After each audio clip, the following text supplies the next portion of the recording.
आप सुन रहे हैं कहानी devil's possessive love for her little girl. Priya जल्दी जल्दी कदम बढ़ाती हुई नीचे की ओर जा रही थी कि अचानक किसी ने उसे कसकर खींच लिया। वो चीखने ही वाली थी, लेकिन अगले ही पल किसी का बड़ा सा हाथ उसके होठों पर कसकर जम गया। उसका दिल सीने से बाहर निकल जाने को था। घबराहट से उसकी सांसें तेज हो गई। आंखें डरी हुई हिरनी की भांति इधर उधर भागने लगी। धीरे धीरे उसने नजरें उठाई तो सामने कबीर खड़ा था। कबीर, जिससे प्रिया वैसे ही डरती थी, पर इस वक्त उसका चेहरा, उसकी नीली आंखें, उनमें तैरता खून खौलता गुस्सा, सब इतना खतरनाक था कि प्रिया का कलेजा मानो हलक में अटक गया। कबीर ने धीरे से हाथ उसके होठों से हटाया, लेकिन दीवार पर दोनों हाथ टिकाकर उसने प्रिया को अपने घेरे में कैद कर लिया। उसकी नज़दीकियों ने प्रिया के पांव जैसे जकड़ लिए। उसकी भारी और ठंडी आवाज़ गूंजी, तुम अभी विवान के कमरे में क्या कर रही थी? प्रिया कांप उठी, गला सूखा पड़ा था, शब्द होठों तक आते आते वहीं रुक गए। कबीर ने और जोर से गरज कर पूछा, मैंने कुछ पूछा है, जवाब दो प्रिया। अगर वो कमरा साउंड प्रूफ ना होता तो अब तक पूरा घर दौड़ आया होता। उसकी चीख सी आवाज़ सुनकर प्रिया का शरीर सूखे पत्ते की तरह कांपने लगा। हकलाते हुए उसने होठों से टूटा फूटा जवाब निकाला, मैं बस बात कर रही थी। कबीर की आंखें और लाल हो गई। उसने दांत भींच कर कहा, बात कर रही थी तो फिर वो सब बेड पर क्या था? उसे अब भी वो सीन आंखों के सामने से हट नहीं रहा था।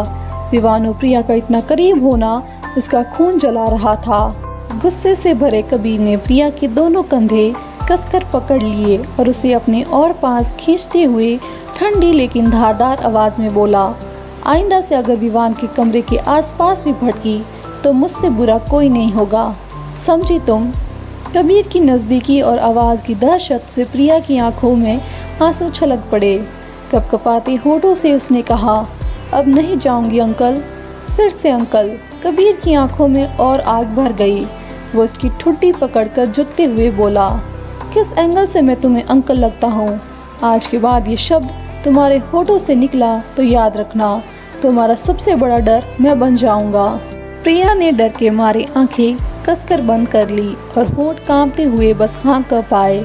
उसके हाँ कहने पर कबीर का गुस्सा जैसे थोड़ा थमा, लेकिन तभी प्रिया ने हिम्मत जुटाकर कहा, अब मुझे जाने दीजिए भैया। भैया, ये शब्द सुनकर कबीर का सर जैसे घूम गया। उसकी धड़कनें तेज हो गई। गुस्सा ज्वालामुखी की तरह फट पड़ा। नीली आंखों की ज्वाला और भी भयानक हो गई। कबीर की गुस्से से भरी निगाहें प्रिया के मुलायम लाल होठों पर जा ठहरी। उन होठों से निकला शब्द उसके लिए असहनीय था। प्रिया की गर्दन के हिस्से को एक हाथ में पकड़ते हुए कबीर ने एक झटके में उसे अपने करीब खींचा और झुकते हुए उसके डर से कपकपाते लाल मुलायम होठों को अपने सुर्ख पतले होठों की गिरफ्त में खींच लिया। कबीर बस उसके होठों को छूकर अलग होना चाहता था, जिससे प्रिया को एहसास हो कि वो गलती से भी उसे आगे चलकर भैया ना बुलाए। लेकिन अब उसके बस में यह नहीं था। उसने दूर दूर तक नहीं सोचा था कि प्रिया के होठ उसे एक ही पल में पागल कर देंगे। उसके होठ इतने मुलायम और स्वादिष्ट महसूस हुए कि उसने अगले ही पल उसके दोनों होठों को अपने मुंह में भर लिया और उन्हें सक करने लगा। प्रिया की आंखें फैल चुकी थी। वो इसके लिए तैयार नहीं थी। उसके साथ हो क्या रहा था ये समझने के लिए उसे कुछ वक्त लगा।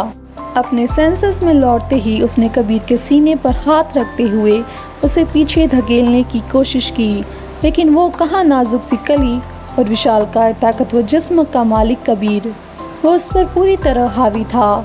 जब उसने महसूस किया कि प्रिया सांस नहीं ले रही, तब उसने उसके होठों को आज़ाद कर दिया। लेकिन उसका मन अभी भरा नहीं था, पर उसने अपने आप पर काबू पाया। अब तक उसका गुस्सा पूरी तरह शांत हो चुका था और चटक लाल आंखों में अब मदहोशी के भाव तैर रहे थे। एक हाथ ठीक प्रिया के ऊपर दीवार पर रखते हुए वो उस पर झुका और प्रिया के चमकते होठों पर धीरे से अंगूठा फिराते हुए अपनी कर्कश और रुमानी आवाज़ में बोला, आज के बाद इन होठों से मेरे लिए भैया शब्द नहीं निकलना चाहिए। प्रिया जो अपनी सांसों को काबू पाने की जद्दोजहद में थी, वो कबीर की बात सुनकर सिकुड़ सी गई। उसने बिना सोचे समझे बस उसकी बात पर हामी भरते हुए सर हिला दिया। प्रिया की हाँ सुन कबीर खुश हो गया और उसके रुई से मुलायम गालों की नरमाहट महसूस करते हुए धीमे स्वर में बोला, good, that's my little girl. Priya ने कुछ कहने के लिए होठ खोले तो कबीर का अंगूठा, जो कि उसके सूजे हुए होठों को सहला रहा था, वो प्रिया के मुंह के अंदर फिसल गया। कबीर की आंखें गहरा उठी। प्रिया के गर्म और मुलायम जीभ को जैसे ही उसने अपने अंगूठे के खिलाफ महसूस किया, उसे अचानक से अपने जिस्म में बढ़ती हुई गर्मी का एहसास हुआ। यह एहसास कबीर के लिए एकदम नए थे, क्योंकि आज तक वो किसी भी लड़की के कांटेक्ट में नहीं गया था, पर प्रिया के साथ उसे यह सब बहुत अच्छा लग रहा था।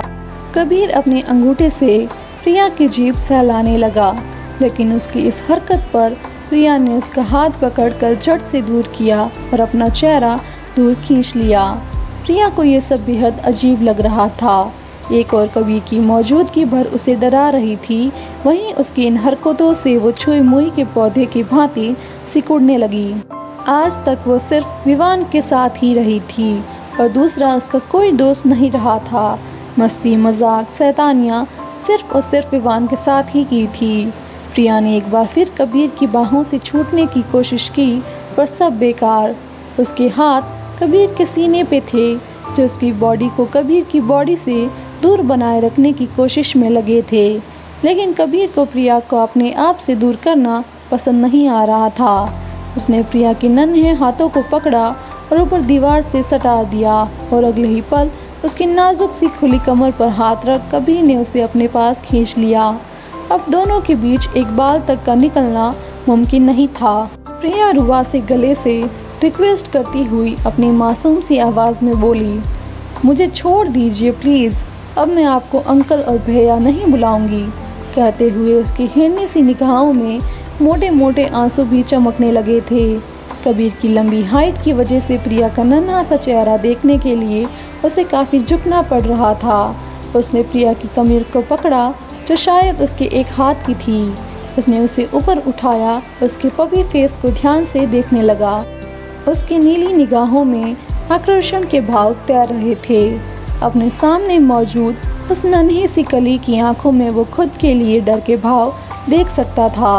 कबीर की निगाहें बड़े गौर से उसे देखने लगी। नन्ही मेमने की भांति डरी सामने सी वो उसे बेहद प्यारी लग रही थी। उसका मन उसे अपनी गिरफ्त से छोड़ने का हरगिज नहीं हुआ।